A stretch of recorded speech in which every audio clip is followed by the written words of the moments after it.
what is it? It's evening. Just. Yeah, it's evening. Yeah, I was just going to say it's too light and bright outside.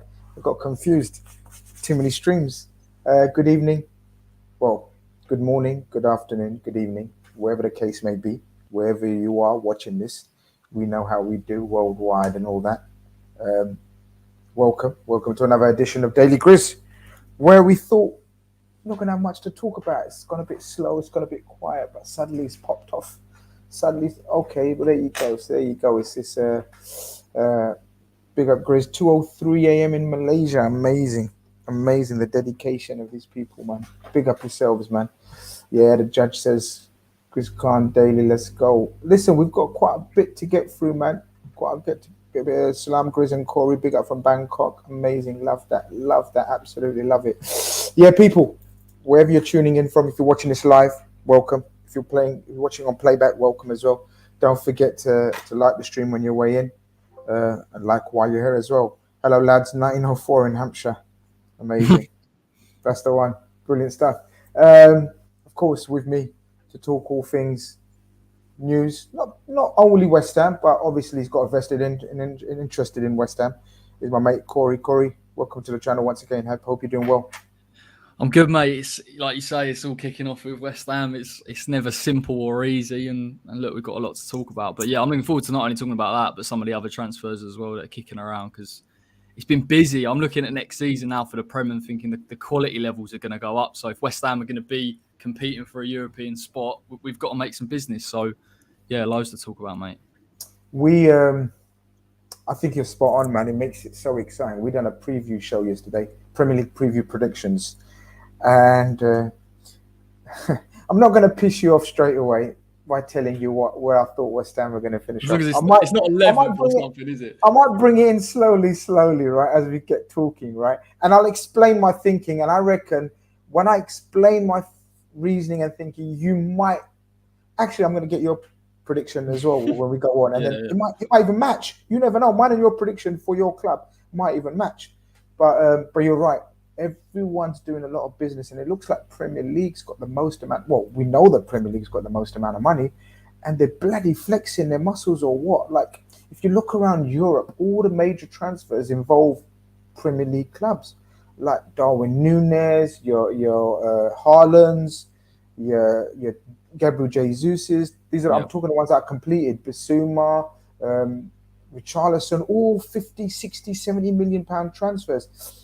As you said, all the money is here, and it's going to be proper competitive, isn't it, next season or this season? Yeah. I haven't even mentioned Leeds, who have done a little bit of a rebuild. I saw a stat on Sky Sports saying they spent about 95 mil. So it is going to be really tough. And I think as well, what we've seen from teams, I know West Ham have been punched above our weight for 2 years or so, but other teams, Leeds, Crystal Palace will go again, little niche signings here and there. So Manchester United, we've seen them struggle to get some deals over the line. I know they've got Martinez now, and I'm sure they'll be looking into the market again. But yeah, it's why it's big. I think it's every fan of every club's looking around thinking, what are they up to? Because we know that, again, the Prem's going to go... Can't stand still. Yeah, as you said, you can't stand still. You're right. Yeah, I mean, look, if Man City, they've just sold Zinchenko, they bring in Cucurella, that's another great signing. So again, if you're a Liverpool fan, you're looking at it as well, going, oh, hang on a minute, they're cracking on as well. So yeah, I agree, mate. Everyone's looking around at each other. And I think because the Prem season's starting so early, it feels a lot earlier. For me, I appreciate it's only a week, but it does feel like very much for me. We've literally finished the season, had a month off, and then all of a sudden we're back into it again. So, yeah, keen eyes on it. It does. People in the chat, as you're coming in slowly but surely, welcome. I know I change up my times. I'm so sorry, but we've only got a couple of weeks left before we get back to normality and times and football season, and then it won't be so random and sporadic. But appreciate the support. There's nearly 100 of you in here already. Hope you've all liked the stream before we go any further. And you know what, Corey? It's good you mentioned the Cucurella stuff and the because of the Zinchenko and everything. I just wanted to let's start off with one bit of news that came today.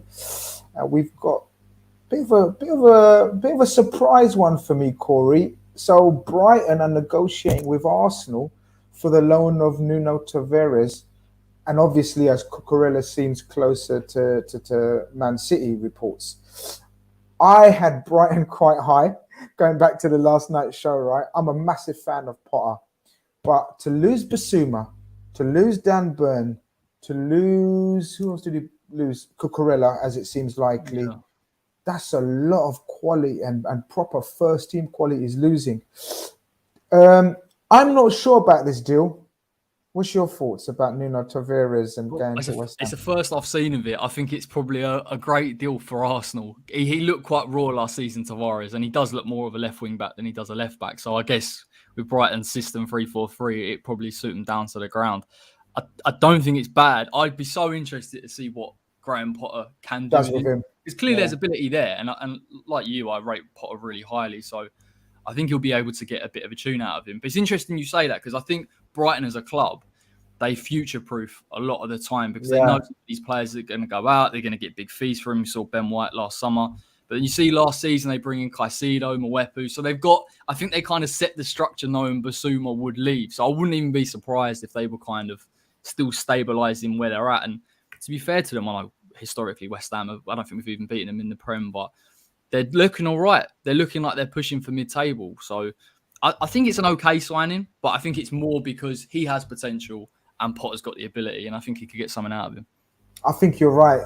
I just think he has. When you see him, he's got. I say that, and then Arsenal fans will say, "Oh, here we go. Grizz is taking a piss out of us again." Like in terms of giving this underhand compliment, right? But I say Nuno Tavares has got potential, even though we tore him to shreds. He was the weak link when he came to Anfield. We were like, give the ball to Nuno Tavares so we can win it back and score a goal. And literally, that's what happened, right? We literally come second half. He lost the ball. He's got lapses of concentration because, as you said, he's more of a wing back, isn't he? He's more forward thinking, wants to attack. And I think you make a good point because that's how Brighton set up, right? Potter loves his fullbacks. You've got Tariq Lamptey, who's expected to have a much better season than he did. Obviously, it was injury ravaged, but they're hoping Tariq Lamptey flies down the other wing. Cucurella was marvellous, wasn't he? I mean, we'll get onto the Cucurella thing. And then Tavares fits he's got the profile, quick, good on the ball, forward thinking, bit shaky at the back. So I think the key, what you said there, was Graham Potter. And I think Graham Potter's on a bit of I think it's a massive season for Potter, Corey. Why I say that is because I still think it's a bit of a split opinion on Graham Potter. Some people absolutely love him. Some people think, absolute fraud, right? Really? There's no in between with him. I think this season tips it one way or the other for people because with all those players that he's had to sell, because Brighton are a selling club, let's be real, right? They've had to, even though they get wicked fees for them, they've had to sell a lot of their players. If he manages to get Brighton into the, what would you say, top 12, 13 places, I think the people will rate him even highly, and he's well deserving of a bigger, higher profile job. I don't know what your thoughts are on that. See, I would have given him plaudits after last season. I thought we actually did a lot better. I think there was probably 2 or 3 seasons. I know Chris Hughton obviously left and he come in, but there was a period of time where I thought he is just stabilising. And people obviously gave him a lot of leeway because of the investment, but I think he is on the upward trajectory. The big thing for Brighton is the centre forwards. It's a massive thing, and I know it seems a bit of a gimmick because every week they talk about XG, but when you sit down and watch Brighton play, they do create chances, and after chance, yeah. And you can't, if you want to be a top 10 club, which is I imagine what Brighton want to be, a stable top 10 club, you have to bring in better than Neil Maupay. And I think, and this is probably credit to Graham Potter, he's getting enough out of him tactically for him to make an impact. But when you break it down and you look at him as an actual player in terms of finishing, he hasn't quite got it. Welbeck's injury prone, as we know. So I think there is that element of the transfer market that if he was able to get that player, and that's when people were talking about him for Leicester, I was thinking, if you imagine if you're talking about Leicester and Brendan Rodgers leaves, and you've got Jamie Vardy and Iheanacho and Patson Daka, and then that's the real litmus test. You see that and you go, okay, fair enough. Because I think in terms of a game plan, in terms of a team, they're a very good team. They can control games. So yeah, I'm a big Potter fan. I can't lie. It's you know what, the point that you made about controlling games is so lost on people, because how many lower, when I mean lower, you know what I mean, like teams that are outside the top 6 to 8, how many of these teams manage to control games like Brighton can? And that's down to great coaching, right? Because a lot of them can do smash and grab jobs. We know that. But very few teams can, like Leeds are mad on their day. even West Ham can beat anyone on their day. Brighton can obviously beat anyone on their day, but the amount of games they control, like they've controlled games against us in the past as well, and us and City are probably two of the best controlling teams out there. So I like you. I'm a big fan of Graham Potter, man. Hopefully he does well. Reverend Knight says Grizz had West Ham lower than Brighton, I think, Corey. I'm not sure I did, man. Come on, don't do me We'll dirty talk like about that. it. I don't think I did. People remind me from last night's show. I couldn't have had that. No, I don't think I had them that low. I just thought West Ham, we're going to get to it. But I know we touched upon Cucurella, but so what we got today from Mark Ogden, obviously a Manchester correspondent. So obviously earlier in the day, they said Man City and Brighton are 20 million apart in their valuations for Cucurella. Obviously Brighton want 50, and it says City are thinking is worth 30.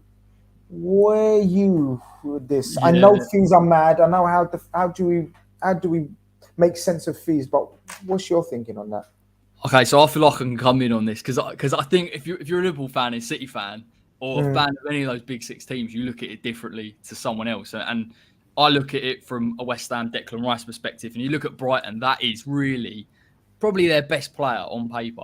And I think 50 mil's fair.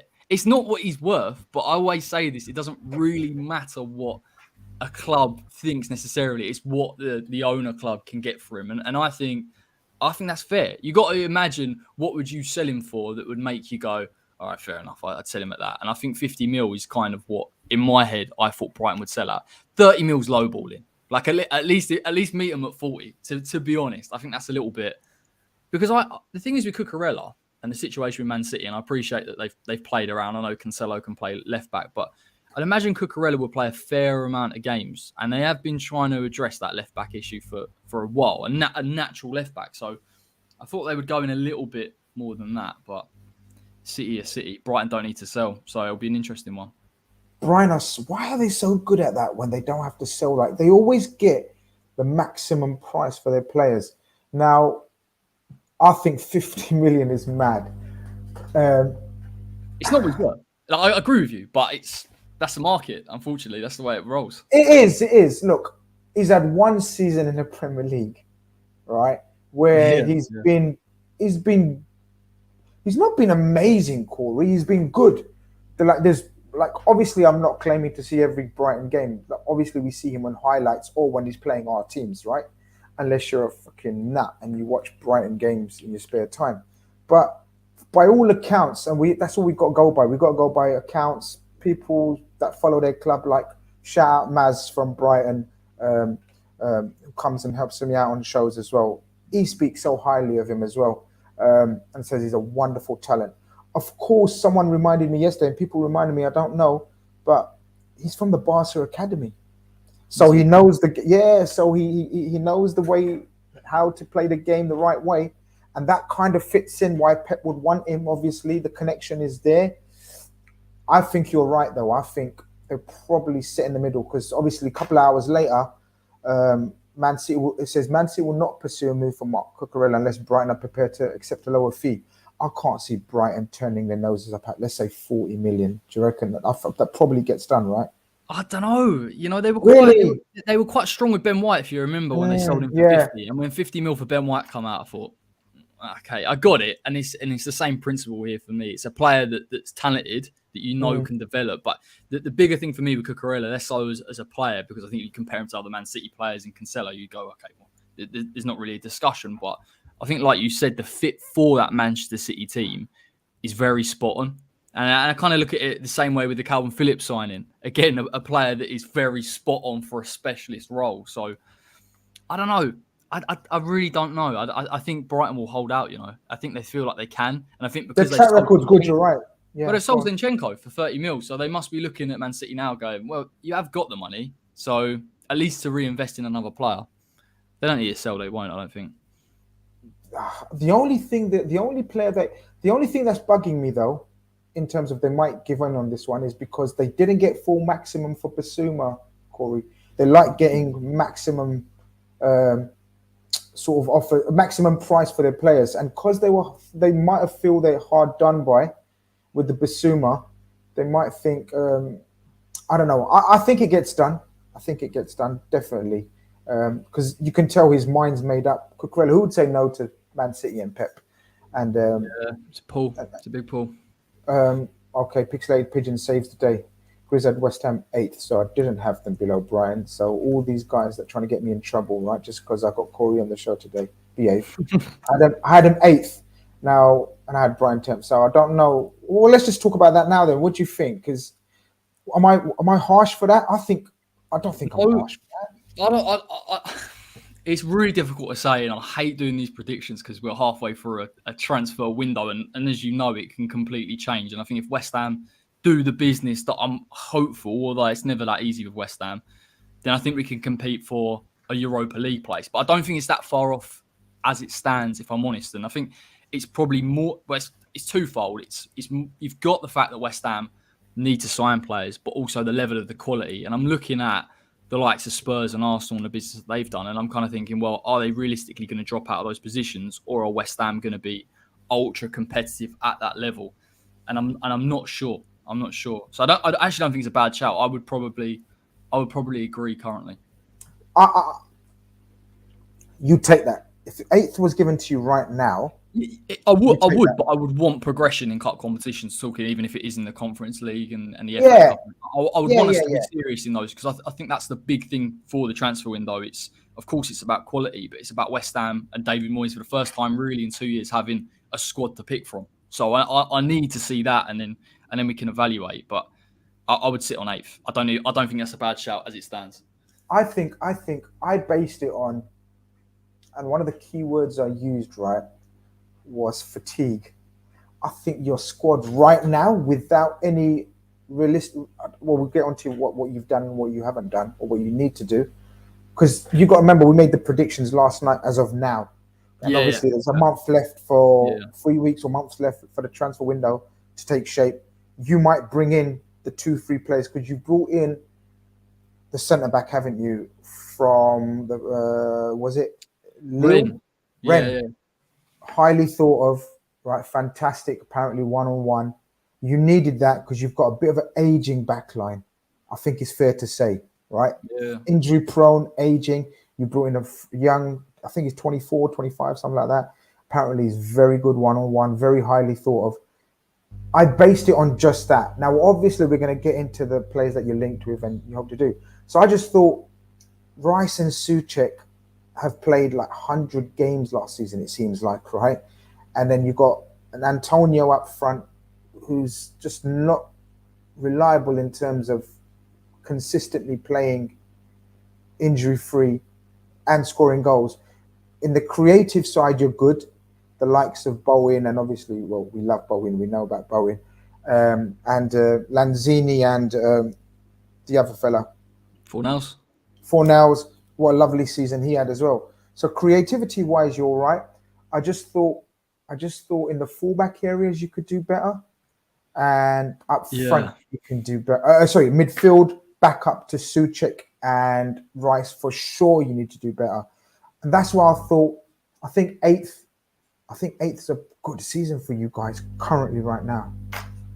Yeah, you make a good point. There's a lot of holes that need to be filled, and I think it kind of crept up on people how big of a business this summer had to be. Because I suppose from the outset, maybe you look at West Ham without doing too much research and go, well, they've competed in the Europa League and they finished 6th. Surely they'll be okay. But there's a couple that were out of contract at the end of last season. There are players like Yarmolenko that, of course, have now gone. So there's even gaps at number 10 if West Ham are looking at real depth in that position.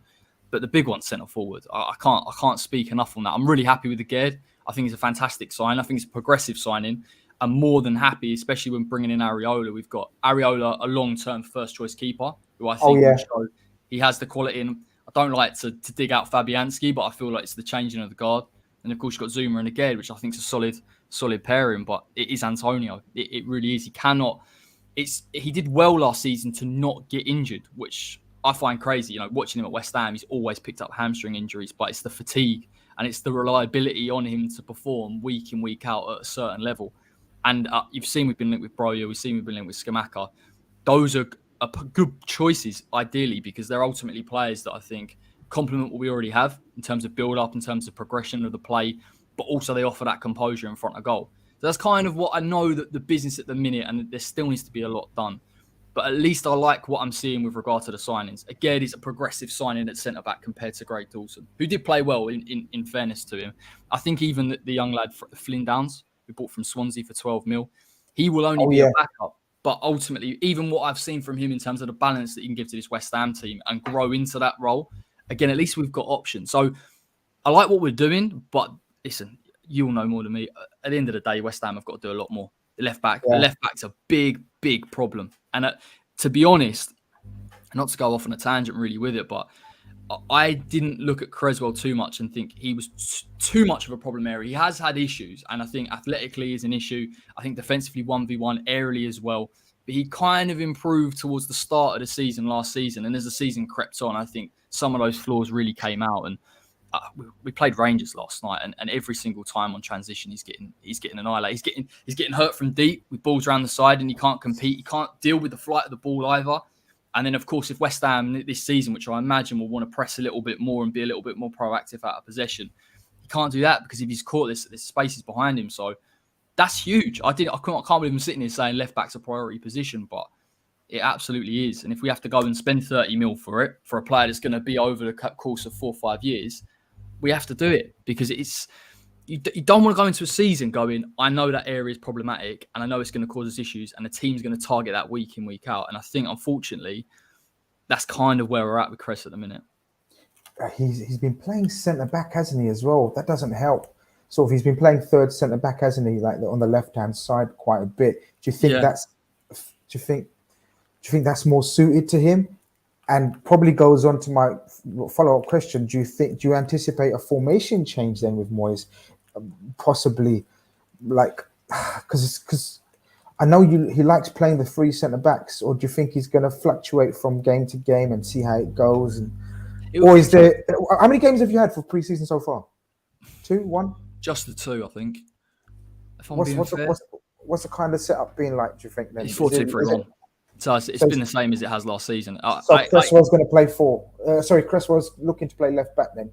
Yeah. And I think it is interesting though, because some of the rumours we have been linked with left wing backs. We've been linked with Kostic from Frankfurt, which of course I know a lot about, and Mailer as well, which I think is interesting for me because I thought he would go for a conventional left back, but it does seem that he obviously wants the flexibility. And there's no doubt in my mind West Ham will play a back 3 next season. I haven't really got an issue with it, but I just think stylistically, from at least even what I'm seeing in glimpses in pre-season, I think West Ham are looking to be more progressive, are looking to be on the front foot. And I think for 2 seasons, we either sat slightly deeper and we've been okay and the shape's been good. And Fornals, to credit to him, has actually protected him a fair amount.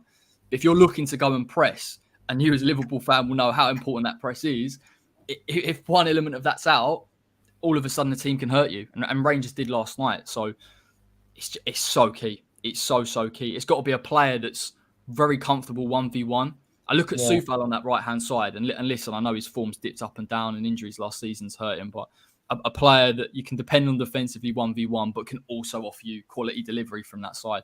Yeah, he's your ultimate 7 out of 10 every week, isn't he? He's your mostly Mr. Reliable. Yeah, he came on last night, and listen, I really like Ben Johnson. I think defensively he's normally spot on. He has looked shaky, to be honest, in pre-season, but Soufal come on and how progressive he is with the ball, the movement that he makes, how he stretches the play, how good he is 1v1 at times. You can see he is our first choice right back, and I think Moyes will see that as well. But left back, we've got an issue because at least with right back, we're sitting here saying, well, Ben Johnson can compete with Soufal. Yeah. There is no natural left back option against Chris. Is one of my favourite he's not one of my favourites because I think he's absolutely amazing, but I just think he's playing in the wrong position. Masuaku? Is he still there? What's going on with him? He's so mad. He's mad. He's proper mad. He's like, sometimes you see him and you think to yourself, he's like the Neymar of left backs. What's he doing at left back? He's like, he's always trying to do some mad skills and dribbles out of the area and picking out passes. But when it comes to defending, it's like he hates it. He's so not a David Moyes type player. But yet he still gets games. What's the situation with him? He's still there. Well, he's the you know what it is with him is, to be honest, we've had problems with him even in a back five, but it's positionally as a left back is absolutely horrendous. I don't actually think 1v1 he's that bad. Like, I think he can get away with it. And the games where I've watched him where he's coming, I thought, oh, he's okay here. And obviously the consistently fluctuates, but you're right. He's a left winger. He's a left attacking midfielder. To be honest, Grizz, we shouldn't even really be sitting here having a conversation. He should really be gone. And West Ham should be moving him on. But again, I think it's the club. I think there's a reluctance really to invest in fullback areas. I think that's unfortunately because there's other, there is other important areas. But at the end of the day, if West Ham was sitting here if we bring him round from Hoffenheim, for example, you've got a Gerd, Zuma, Areola, and Soufal. That's a good back four, back five. In truth, I'm very, very comfortable with that. So it is important. Like I don't like the idea we discredit defenders because ultimately they can be your weak spots. And Creswell and Masuaku, unfortunately, are in that ballpark. This season's a pinch point. West Ham want to go this way. Can these players compete to that level? Can we play more progressively? If they can't, then you either have to sub them or you have to move them on. Lads and ladies, there's nearly 230 of you in there, and the likes ratio is pretty embarrassing. I mean, I don't know what's up with you lot. Like, what's the matter with you lot today? Obviously, members of the channel have their questions read out and points read out. So one for you, Corey. Obviously, NS Sports is a channel member. So he says, how long do you realistically see Declan Rice staying at the Olympic Stadium? Probably the billion-dollar question, isn't it? I get asked this all the time. Yeah. So I'm well versed. It does change, but it is 1 year. That's it. There is no... I've thought about it, and I thought had West Ham won that Europa League and got the Champions League, to be honest, I thought he was going to be off this summer. If we'd done that, then I thought he's going to stay. I think the reason why he is staying is because we won't sell him for less than, 150 million, and we've stuck with that. Are you going to get that? Who's going to pay that? No. Of course, if you're going to ask for that, let's say you're even asking for, or let's say you're asking for 150. Let's say you say, all right, we'll do like 130. I genuinely don't think he'll go in that case because no one's going to pay that unless he starts forcing it or he starts playing. Let me go. I think not forcing it, but let me go. No. Yeah, I think the character that Declan is, I don't think he'll do that. But I agree with you. There will be probably a conversation. The reason why it's not this summer is because the club won't sell him for less than that, and there's a bit of pride with the owners, and there's a lot of contention with regard to he is our prized asset. What we're going to get from him, we obviously want to max that out. The other part of that is David Moyes. There's part of me that David Moyes will not let him go, and I'm happy with that. Keep him for another season, and I think we've got him at the right age. I know he's grown through the academy and he's obviously played, but he's not itching to move. It's not hurting his career yet, but invariably we'll get to the end of next season. And depending on how Chelsea play, and Chelsea for me is where he'll go. Even if West Ham got to the Champions League and won the FA Cup and did something incredible, he would probably still go because ultimately you're looking at competing for titles and being in that conversation regularly. So I've got no issue, honestly. It's been an absolute joy to watch him. And I think this season is more about capitalising on his quality and getting quality players around him and hopefully pushing. But to answer the question, I think it's next summer and it's 100 mil. And I think that'll be it, really. And I hope we get that done early so we can get the business in. Exactly. There you go, people. I spoke, sending a super chat, says, Anthony coming in means Klopp doesn't trust Núñez. Where the hell has this come from? I spoke, with all respect. Of course, I appreciate the super chat, but Anthony isn't coming in. And Klopp fully trusts Núñez because he's just fucking forked out 84 million if all the bonuses are met for him. So I don't know where you've got that one from, my friend. Here we go. So just looking at your list of players, targets, whatever you want to call them, links. So we know you've done Areola, as you've said. We know you've done Flynn Downs. We know you've done Agard. The next four players, go on. Scamacca and Broja. We'll take two in one go. Scamacca and Broja suggests you're 100% looking for a striker. Number 9, not a wide man, not a number 10, not a false 9. You're looking for a target man, just like Núñez, just like Haaland. A lot of the other clubs are looking for. You've gone out there and targeted 2 players. I rate both. I rate Scamacca very highly. But I think Broja is more suited to West Ham, in my humble opinion. What's your two thoughts on the players first and foremost? I like them both. I think you've touched on, obviously, I think they're both really good fits for West Ham. Clearly, they've done their homework, and it sounds a bit mad, but when you break down the stats and when you watch Antonio week in, week out, there are obviously so many things that he offers outside of goals, like creatively speaking, stretching the play. West Ham built through him last season. So you've got to have a player that matches all of those attributes. But ultimately, in terms of composure, 1v1 has to be an upgrade, and that's long-term. And I think both of those players address that. I think they're slightly different. I think Broja's a little bit more raw, but obviously progressive with the ball, great on the counter-attack. I think he'd thrive in our team, to be honest, in those type of games. But again, I think I look at Scamacca, different. I don't want to say less mobile, but in terms of build-up, looks to collect the ball, a bit more intelligent. I think that element of his game has developed a bit more. But it's such an interesting one because I think, from what I understand, Broja's a Moyes target, and our head of recruitment's targeted Scamacca. And we've put bids in for both with the idea that Moyes will decide on the final one, and it won't be both. So if you're pushing me, I think Scamacca, albeit the better player now, I'd agree with you. I think Broja, in terms of that translation to this West Ham team, can really grow. And his age is 20 years of age. And I just feel like if you're going to pin your hopes on a number 9 for the next 3-4 years to grow into this team, then I think it's a good shout. But I honestly think we only get one of them.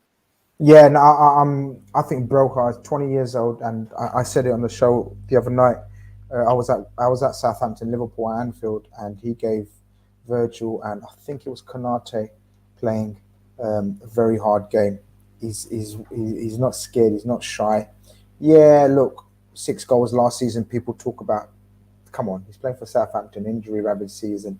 Do you know what I mean? That'll come. I'm not too worried about that. That's an interesting conversation, because when people are talking about it, they're saying, well, he's only got X amount. I'm not really interested. I'm looking at West Ham ultimately, probably surprisingly, create a lot of chances, whether it's from set pieces or open play. And I think I'm looking at a player that can fit this team and that will benefit from the players around him. So I'm not worried about the goals, because I feel that he has got the potential to score 10, 15 goals and bag a number of assists as well. And he's got time on his side, I think. And I think that's the big thing. So. But he's one of those players that David Moyes will get him in and mold him into what he needs and wants from him. He is very much in the mode of Antonio. He's powerful, he's strong, he runs the channels really well. And Antonio's known that's one of his strengths, to just keep running the channels. He works hard. Scamacca is a technical, different type of target man. Not as quick, not as mobile, but mobile enough to work in a Moyes team as well, to be honest with you. Yeah. But I can see that. But then today we hear that now Chelsea are thinking of keeping him. Like, where do you stand with that one? So, I mean, I can't see Scamacca coming to you guys. I think likes of PSG and other clubs. I think Napoli, we've been in link with him as well now.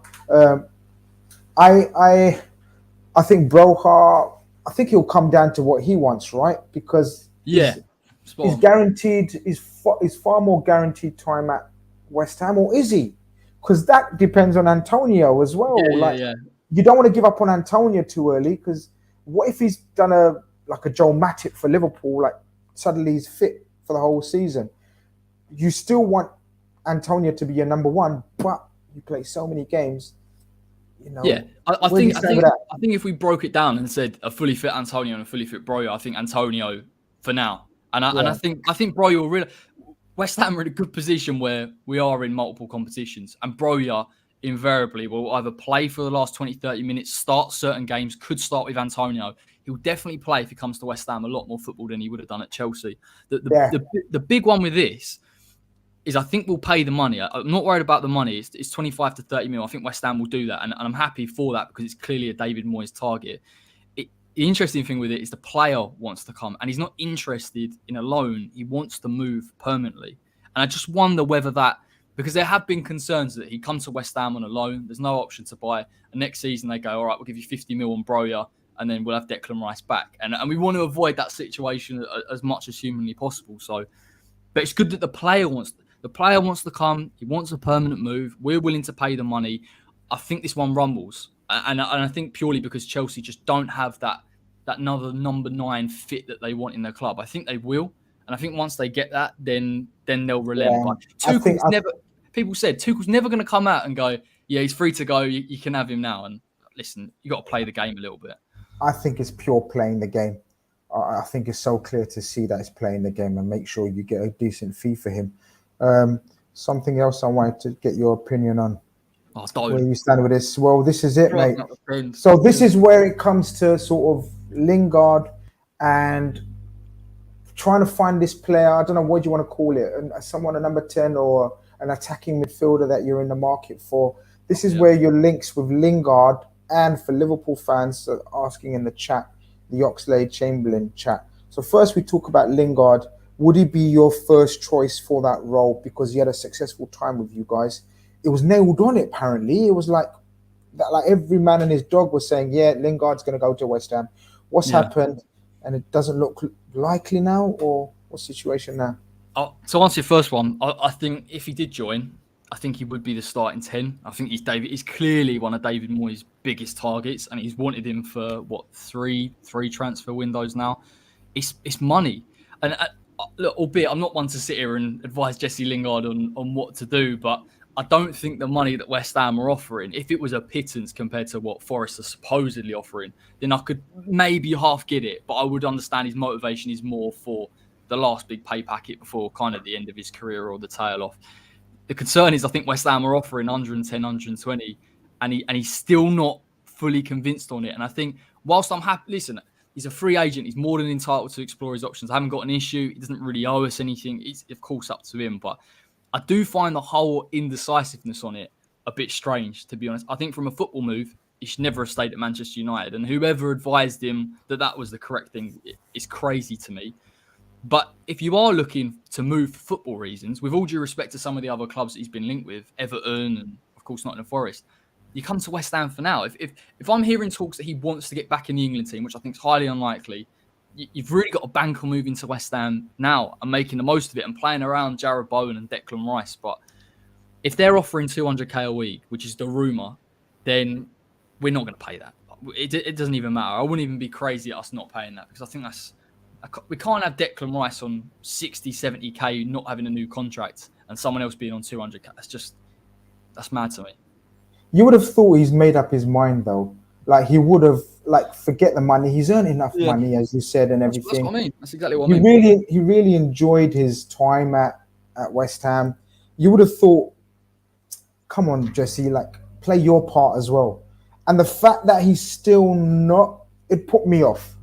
If I was a West Ham fan or in a negotiation, it put me off. I get what you're saying. He wants one last payday, but he hasn't played any football since West Ham. I know. Yeah, it's funny because the money he's asking for is really off the back of that form that he had at the club. It is mad. I think the problem is of course there's a level of sentimentality, although that's kind of petering down now. But he's a good football player, and I wouldn't lie. And when I saw him play for West Ham, I thought he's fantastic for us. He fits that mold of exactly what we're after.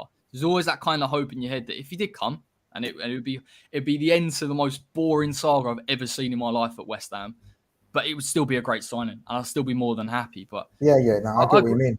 This teasing of where he's going next and everything on site, it is driving me up the pole. I think we'll get a decision either late tonight or early tomorrow. But once that's done, I'm actually just be happy for us just to move on either way. Brilliantly segues into my next question to you, or talking point to you. Let me just see if I can enlarge on this a little bit. Here we go. If Jesse Lingard doesn't get over the line, like it seems, and then he's off to Forest, another player that you've been linked with in the past, who stylistically wouldn't be a bad move in terms of that type of player, our very own Alex Oxlade-Chamberlain. Now, obviously, Liverpool fans' ears are going to prick up on this because for a couple of reasons. I don't think he's in Jurgen Klopp's plans. We know he's picked up a little injury, but it's not too serious for him to jeopardize any potential move. I mentioned a couple of weeks back that West Ham and Fulham have made inquiries about him. One of your big fan accounts confirms that as well. I don't know if you know about West Ham Central. I'm sure you do. Yeah. But obviously, they're saying that they've been informed yesterday as well. But I can back this up because West Ham and Fulham inquired But I was told they're not willing to pay more than 7 million for Ox, and we said we're not entertaining it even. Talk to us, Alex Oxlade-Chamberlain. If Lingard obviously is probably your first choice, where do you sit? Where's your thought pattern behind this one? I'm really not sure on it, to be honest. Do you know what? It's nothing against Oxlade-Chamberlain as a player, because I think he can be a fantastic player. I think it's an interesting move, and I know West Ham have been interested in the past, but I look at Oxlade-Chamberlain as more of a number 8, and I think we don't really play with 8, so it would kind of be maybe again like West Ham Central said there, maybe he would be looking at him in the 10. I just wouldn't pay the money, and I think just because I don't know how long or how many games we'd get out of him over the course of the season. Is it reliable? And I think the best thing about West Ham, at least for the past 2 years, is I think we've moved away from buying players that obviously have got fantastic quality but are inconsistent. And if we could spend that 7-8 mil towards another deal, whether it's an Nana through the door or around, I'd rather go with that, with all due respect. So if he was fit, then of course we can have a discussion, and I think it'd be a lot more than 7-8 mil, and he'd probably be playing a lot more for Liverpool. But listen, for now, I'd swerve it. Yeah, with the Ox, that's the biggest thing. That's the biggest. Everyone will say that. Like, what can we get out of him? Like, all right, he's a wonderful player, and as you said, when he's fit and firing, we know what he can do. Do you know what I mean? But it's one of those ones where. But the funny thing is, and Liverpool fans will tell you, Corey, he was fit majority of the season last season.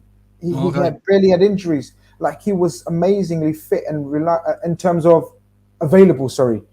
And he was so key. Like, when we had the AFCON, Mo, Keita, and Mane went to AFCON, and he was probably our outstanding player in that month. But then suddenly they came back, and he wasn't given a look in from Klopp.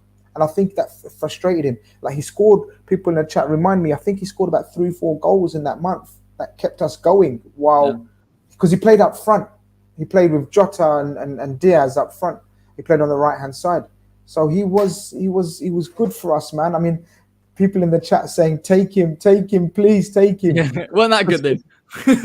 well, exactly. But I think from a Liverpool point of view, the reason why Liverpool fans are clamoring for you to take him is because they're saying, because Klopp's openly said, if nobody leaves, I'm not going to bring no one in.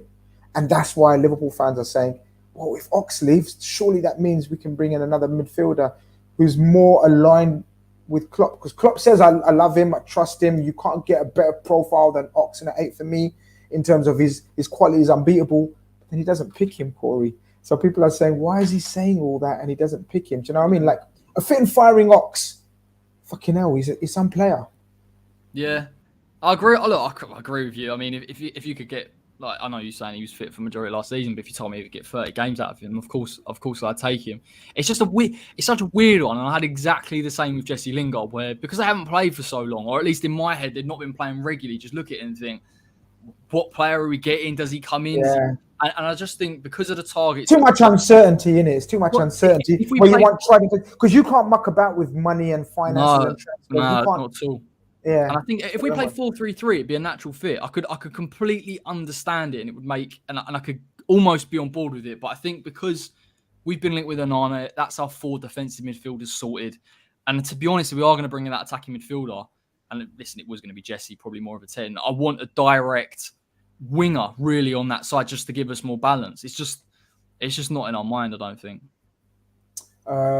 We go on to, I think that's West Ham pretty much covered, I think. Yeah. Any outs? Any outs? I don't think so. I think they've all gone, to be honest, Grizz. Yeah, you can't afford to lose anymore. That's it. We lost Elise, who was our under-23 captain, and that caused a little bit of a stir because I know he's 5th choice centre back, but yeah, I would have liked to have kept him just on loan, see how he does, probably raise the value if anything, and then reinvest next summer. But no major outgoings, and I think this is what I mean. This is why the pressure's on, because you've culled the squads. Players like Yarmolenko, I know he had good moments at points last season, particularly in Europa League, but that 120k a week's gone. So let's reinvest it. Let's get someone back in and build the team up. So obviously we've got to do business, but we've got to do the right business. That's why I think we're being linked with 20-year-olds, 23-year-olds, players that can grow. I think, I think you can't really afford to. I think it's all about incomings now and ASAP. It's got to be quick for you guys. All right, we go on to the other news of the day, bits and bobs. Yuri Tielemans still on Arsenal's radar. Tielemans prefers not to extend at Leicester and is awaiting offers. Arsenal haven't bid yet, but Mikel Arteta is a massive fan. Transfer may require Midfield outgoing first. Tielemans wants to move and are seriously considering. But then he goes on to say Man United's interest is genuine as well and growing. Is far cheaper and less complicated than the Frankie de Jong, which even Man United fans are fucking bored to death with. Eric Ten Hag has put him on a short list. Tielemans indicated under Ralph he didn't want to move, but under Ten Hag he may want to reconsider that. What do you think, Tielemans? Good fit for either, or who does it fit more? Do you reckon? I think he fits Arsenal more. If I'm honest, Arsenal's such an interesting one because they haven't really signed, even with the signing of Zinchenko, which means it probably won't happen. They've very much got number 8s in their midfield. It doesn't feel like they've got. I know Partey's played 6 and he's done well in the 6, but other than that, they don't have someone to come in. And I think with Tielemans, you've got to allow him to be the number 8. And I think that's where maybe I've seen Man United play with a 4-2-3-1. It could work for Manchester United in a double pivot if he's got a natural number 6 alongside him, like he's got with Ndidi at Leicester. I don't read too much into the form last season. I know he was poor last season. I think everyone could tell you that, but I still think he's a great player. He breaks the lines with his passing. He can get involved in the final third. He was very, very complete for Leicester the season before last. So yeah, I think it's a good signing for either. If someone said you could have Yuri Tielemans for 25 mil, it's a bit of a no-brainer, really. I like Tielemans, but I don't like him enough to think that I'd want him at my club. One thing I always mention about him is his fitness levels, Corey. I always find he's panting for air after about 65, 70 minutes. You see him in a lot of games and he struggles near the end. Now, I know he's got a great strike on him and he pulls out some bangers, technically gifted, gets around. Maybe he burns himself out or struggles to time his sort of efforts or during the game. But I'm not sure who I fancy him it's like suiting more. I think it's just another, like we were talking about the Chelsea situation, Broja. I think it's just games, tactical games. I think he's Arsenal. It's Arsenal or bust. I think Man United are just trying to make out they've got other options apart from Frankie de Jong. I think Frankie de Jong is their main target, right? It's well boring. Surely they've got to move on at some point. Well, what'd you do though? What'd you do? Like, what do you mean by like? I don't get it. What do you think about that one? I don't get it either. I've had to actually do some homework on it because I've quite not understood some of the Manchester United fans and the way that they've perceived it. Because for me, if a player continually comes out and all you ever hear is, I don't want to go to the club, at some point you go, actually, I don't know if it's quite worth it. But then they talk about the deferred wages and the fact that it'll rumble on a little bit and they still feel they can get him. So he's a wonderful player. If they could get him out of there, don't get me wrong, I think it's a fantastic signing. But it's you know what it is, the only thing I don't want to go full out cussing Man United, and look, don't get me wrong, people know I'm the first one to rub it in if it needs rubbing in, right, with Man United, and don't we love the situation they're in and the fucking stress they're going through. But the only thing that keeps me going, Corey, is it wouldn't still be an issue, it wouldn't still be a topic of conversation if Frankie de Jong and Ten Hag hadn't spoken on it and said, look, you know my situation. Let me play in the media this way. I still want to go to you because it's so obvious Barcelona want to boot him out. Yeah, exactly. Right? Yeah. And that's horrible feeling for a player, right? Because they're fucking doing all they can. They're just saying, we're not ready to give you that 13 million wages we owe you at. And who the fuck would say no to 13 million? Like, leave it. Do you know what I mean? I think Man United and Ten Hag have spoken to him. They know the situation's more of a political, financial one. I think they're going to stick in there and they get over and done with. I don't think he doesn't want to go to Man United. I just think he doesn't want to leave Barcelona. I think it's more that. Yeah. You know what I mean? Like, who would want to? It's his boyhood club. His girlfriend loves it there. Everything. I feel for him. He's like a perfect Barcelona player. Like, in truth, so much. Like, do you remember when everyone first knew that he's going there? You'd think, wow, finally Barcelona have made a Barcelona type signing. If you know what I mean. Yeah, I agree. It's a tough situation, I guess, if it's him. And even though he probably doesn't want to leave, if he's not going to get played, and particularly with the way that the club have treated him money-wise, and it'd be interesting to see how they use him in the squad. I've heard he hasn't been playing games or whatever. Then what other options do you have? You go to probably a manager that you know can probably get the best out of you and play with former teammates like Van der Beek and Martinez. So. LFCR 786 sends in a super chat. He says, I think he's took my Tielemans comment to heart. He says he's better than Jones. Yeah, I thought it was Liverpool. Yeah, he's better than Jones, Ox, Milner, and Hendo. Fans seeing him out of Beth a couple of times and forcing this unfit narrative is silly. He don't miss a game either. Will definitely improve our midfield. It's a game of opinions. I really appreciate your support and the super chat. But I don't think he walks into our midfield. Did you say walks into our midfield? No, you said he improves our midfield. I think if you say he improves our midfield options, I'd agree with you. If you say he improves our midfield, I would disagree with you. I don't think it's really the quality with Tielemans, to be honest. I think it's the fit for Liverpool. I just don't know where he fits, because you talk about the pressing. I think with Leicester, they get the best out of him. That's obviously what all good managers do. They get the best out of their best players. But I just feel like in certain systems, I look at him and I think, I don't know if off the ball you offer what someone's asking you to, but on the ball, not really a debate. LFCR, give me a bit more credit, man. I don't just watch him out of breath a couple of times and think, come on, man, you should know me better than that, man. I watch it. I think I'd like to think my opinion is a bit more nuanced than that. I love BBC sends in a super chat, says exclusive. Barca's lawyers, I can't pronounce that, and I'm not going to ask Corey to. Tickles called in court. Can someone give us a backup story to that? What's the relevance behind that? Are they in shit again? If they are, money on nothing happening, basically. I don't even know how it's happening now, to be honest. Yeah, money on nothing will happen. They'll get out of it wherever needs to be done, or get out of it. They're always in trouble. Oh shit! Have I been baited? Oh shit! Okay. All right. Happens to everyone. Happens to the best of us. Right. So. Yeah. All right. I've been baited. It's all right. Everyone's having a laugh. It's all good. We move on swiftly. Shit happens, man. It's no biggie, man. We're not fucking Sky Sports here. All right. Another story that rumbling on and looks like coming to an ending now is Seville and Chelsea now have a verbal agreement in place for Jules Kounde. Advanced talking continue to finalise. Kounde has a verbal personal agreed terms with Chelsea, and they are more preferable than Barcelona. Barcelona haven't yet made a formal counter offer. They've obviously got Koulibaly over the line. They've got Sterling over the line. They've got rid of a lot of players, Corey. A lot of experience leaving. Alonso, Azpilicueta, very possibly. Christensen, Rudiger, Thiago Silva not getting any younger, 38. Jules Kounde, a fan of him? And is this a step in the right direction for Chelsea fans? Yeah, I like him. I think, I hate to say this, but it is a valid point on the height. It is. He can definitely play out from centre-back. He's good at progressing the ball from that position, but height's a big thing. Chelsea might be all right from open play. They control the play so much that I'm not sure it will hurt them in that sense, but set pieces could be an issue. But I think it's a good signing. Koulibaly and Sterling are really good signings, in particular Sterling.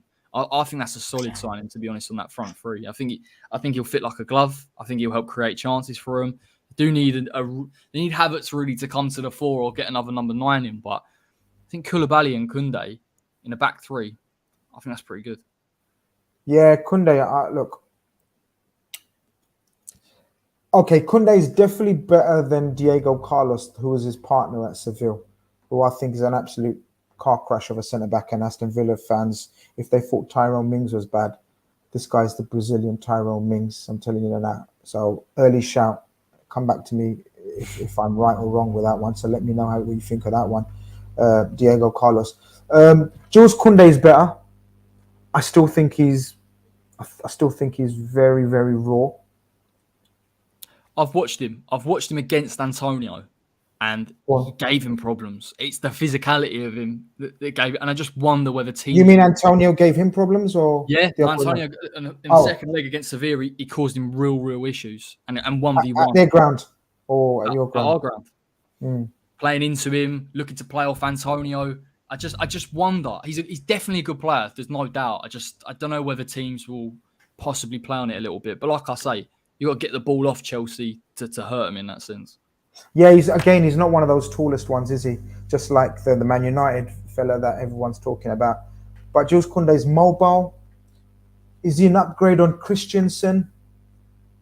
Debatable. I just think Christensen's heart wasn't in it. That's why he didn't play well in that last season. Otherwise, he's a very good player for them. No. Definitely not better than Rudiger. For the price they probably go for, like, I didn't see a price there, but I think we're probably looking at 50 million again. It seems like the go-to figure in it in print transfers this season. Like 50 million is like bog standard.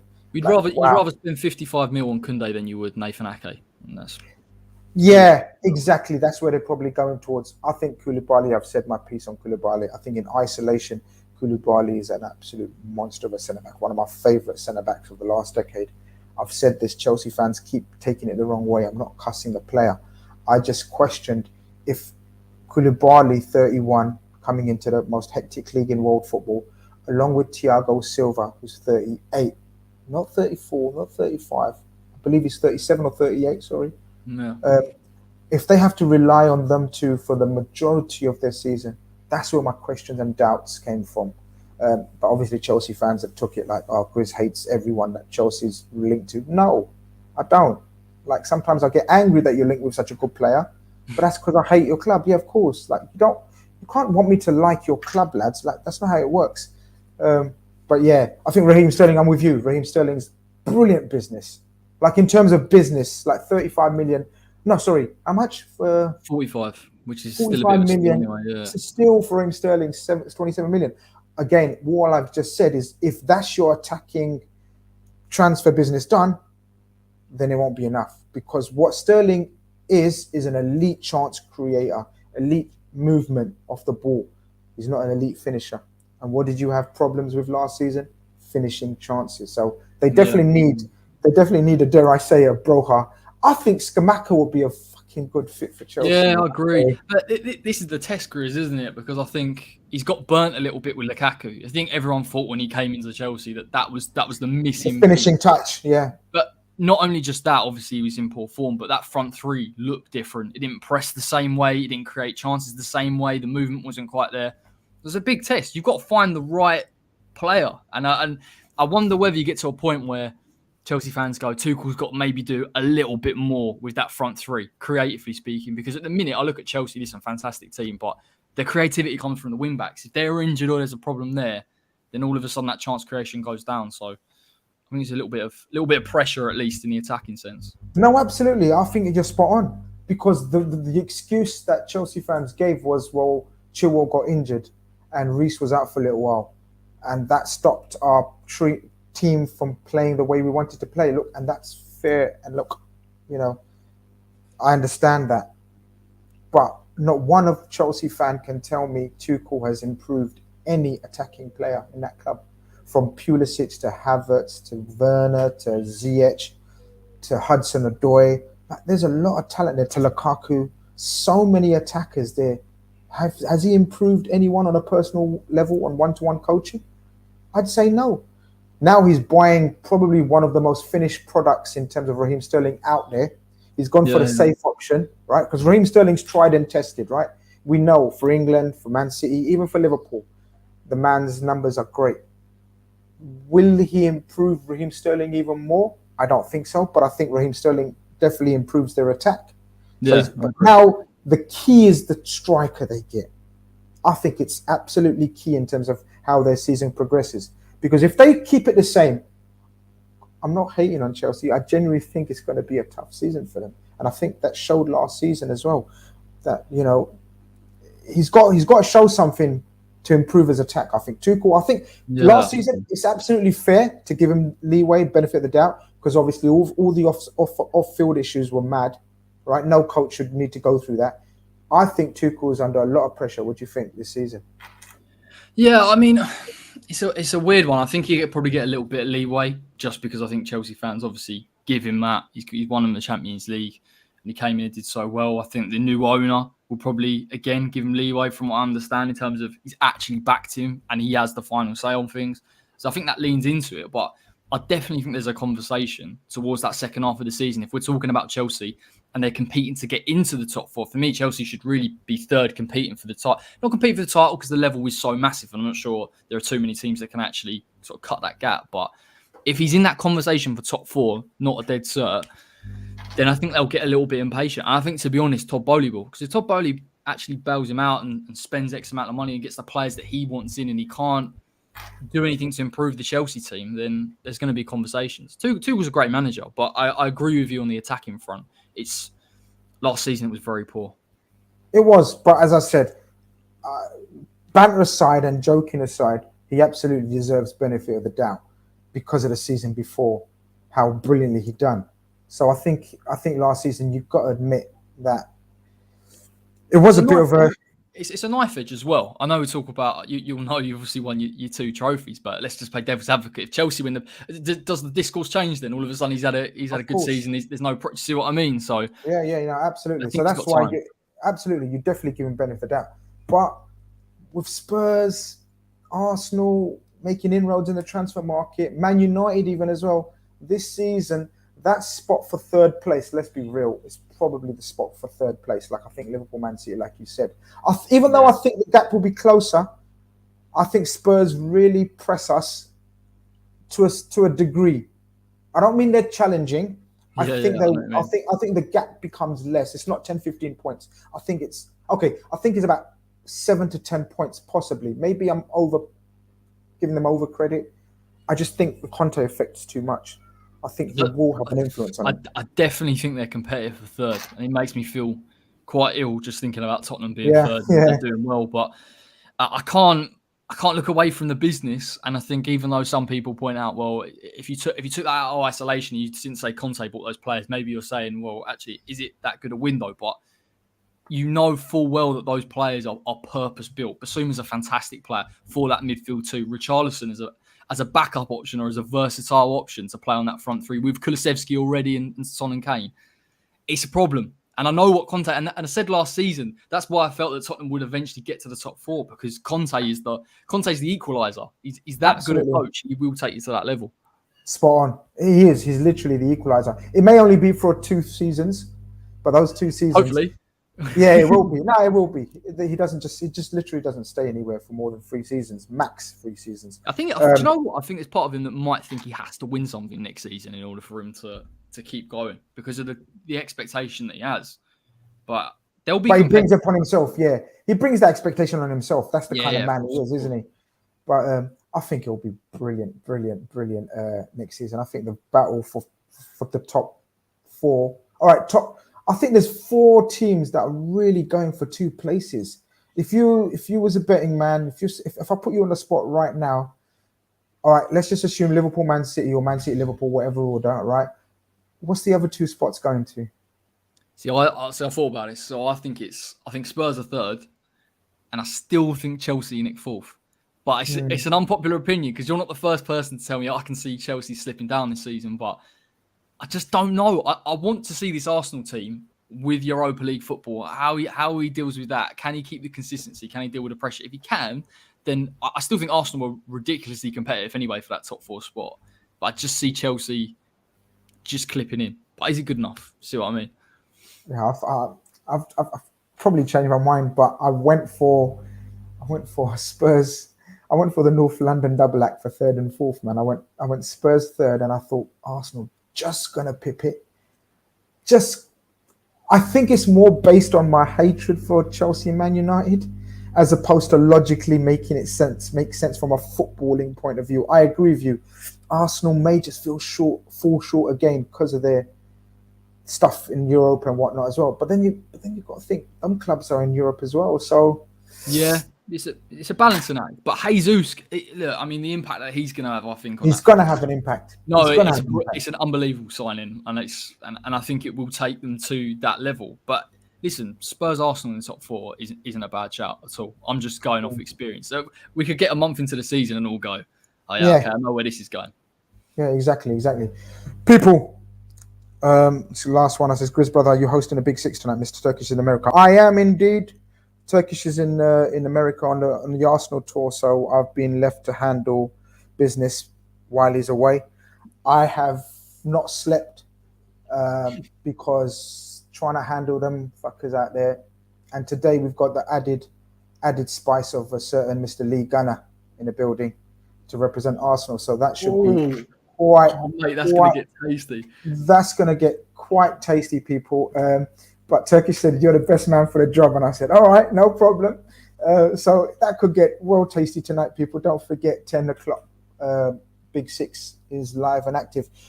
Corey, bloody hell, time's flown.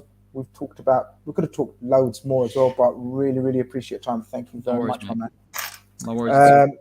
People obviously go over to his Twitter handles there. I'm going to put his rest of his socials in the description. Go make sure you go and check out Corey, man. Always a pleasure talking to him. Apart from that, people, tomorrow, watch along.